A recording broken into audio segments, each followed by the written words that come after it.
ഒരു പുതിയതായിട്ട് ഉണ്ടാക്കപ്പെട്ട national highway പെട്ടെന്ന് തകർന്നു വീഴുകയാണ് മഴ കാരണം. അവിടെ മണ്ണൊലിപ്പ് നടന്നിട്ടില്ല, പ്രളയം നടന്നിട്ടില്ല, മഴ മാത്രം. ഇതൊരു പ്രകൃതി ദുരന്തമാണോ അല്ലെങ്കിൽ മനുഷ്യൻ ചെയ്തു വച്ചതാണോ?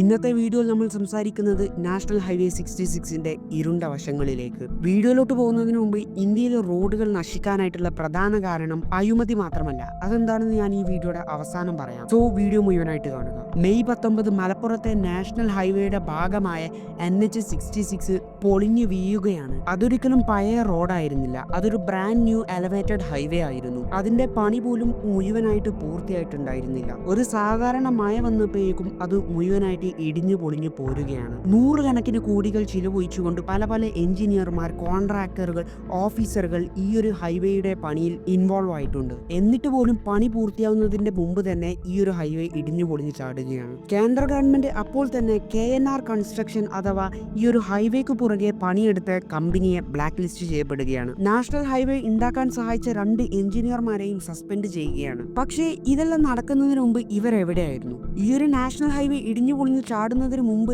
ഇവർ യാതൊരു ക്വാളിറ്റി ചെക്സും നടത്തിയിട്ടില്ലായിരുന്നു. ഞാനിത് പറയാൻ കാരണം മറ്റു പല ജില്ലകളിലും ഇതേ അവസ്ഥയാണ് നടന്നുകൊണ്ടിരിക്കുന്നത്. കോഴിക്കോട്, കണ്ണൂർ, കാസർഗോഡ്, തൃശ്ശൂർ ഇങ്ങനെയുള്ള സ്ഥലങ്ങളിലുള്ള നാഷണൽ ഹൈവേകൾക്ക് പല ക്രാക്കുകളും കണ്ടു തുടങ്ങുന്നുണ്ട്. ഇതിങ്ങനെ തുടർന്നു പോവുകയാണെങ്കിൽ കേരളം കാണാൻ പോകുന്നത് വലിയൊരു റോഡ് അപകടമായിരിക്കും. ഇത് ഈ ഒരു റോഡിന്റെ മാത്രം കാര്യമല്ല, നമ്മുടെ സിസ്റ്റത്തിന്റെയും കൂടിയും കാര്യമാണ്. ഇതുപോലെ എത്ര പ്രൊജക്ടുകളാണ് നൂറുകണക്കിന് കോടികൾ ചെലവഴിച്ചുകൊണ്ട് മണലിൽ ഉണ്ടാക്കിയതിനു ശേഷം പല റോഡുകളും പല ബ്രിഡ്ജസും ഇപ്പോഴും പ്രോപ്പർ മെയിൻ്റനൻസ് പോലും ഇവർ കൊടുക്കുന്നില്ല.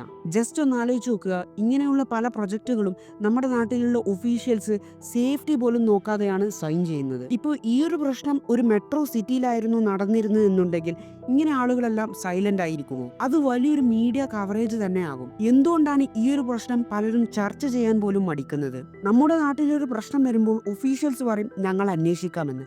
പക്ഷെ അവരൊരിക്കലും ഞങ്ങൾ അന്വേഷിക്കാമെന്ന് പറയുന്നതിനേക്കാൾ അടുത്തൊരു പ്രശ്നം വരുന്നത് വരെ കാത്തിരിക്കുകയാണ്. ഇനിയും നമ്മൾ ഇതിനെക്കുറിച്ച് ഒന്നും പറയാതെ നിശബ്ദമായിരിക്കുകയാണെങ്കിൽ അടുത്ത പത്രത്തിലെ ഹെഡ്ലൈൻ ചിലപ്പോൾ നമ്മുടെ പേരായിരിക്കും. ഇനി ഞാൻ ആദ്യം പറഞ്ഞ എന്തുകൊണ്ടാണ് നമ്മുടെ റോഡുകളിലെല്ലാം ഇത്ര പെട്ടെന്ന് കേടുവരുന്നത്, അതിന് പ്രധാന കാരണം ഈ മഴ പെയ്ത വെള്ളം റോഡിൽ തങ്ങി നിൽക്കുന്നതാണ്. അത് ഒഴിവാക്കാനായി നമ്മൾ ആദ്യം ചെയ്യേണ്ടത് ഈ റോഡുകളിൽ മാത്രം ശ്രദ്ധ കേന്ദ്രീകരിക്കാതെ ഡ്രെയിനേജ് സിസ്റ്റങ്ങൾ കൂടി പണിയണം. നമ്മുടെ റോഡിൽ നിന്ന് വെള്ളമെല്ലാം ഒഴുകി പോവുകയാണെങ്കിൽ ആ റോഡ് ഡ്രൈ ആയി നിലനിൽക്കും. അതുകൊണ്ട് തന്നെ ഈ റോഡുകളിൽ കുണ്ടോ കുയ്യോ വരാൻ ചാൻസ് ഇല്ല. അപ്പോൾ ഈ ഒരു വീഡിയോ നിങ്ങൾ മാക്സിമം ഷെയർ ചെയ്യുക. എന്നിട്ട് നിങ്ങൾക്ക് ഇതിനെ പറ്റിയുള്ള അഭിപ്രായം താഴെ കമന്റ് ചെയ്യുക.